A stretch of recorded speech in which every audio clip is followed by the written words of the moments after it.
If you are trying to fix your TikTok videos showing not eligible for your For You feed, today's video I'm going to show you how you can do it. So first thing first, let's make sure our TikTok application is updated. Head over to your Play Store, simply type in TikTok. If you see update, tap on update and update your app. If you see open, leave this as it is and launch open TikTok. Once done, make sure that you are logged into your specific TikTok account where you are having that problem. And also make sure you are uploading a genuine content and you are not copy pasting anything that you see on TikTok. Now for the next step, head over to your 3-bar icon, tap settings and privacy, scroll all the way below, tap report a problem, account and profile, then profile page.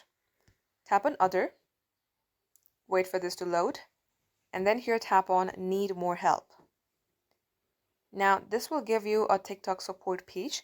You can go ahead, tap on post here and simply type in, even though that you are uploading the genuine contents, it is showing you that error and you would like TikTok to fix it ASAP.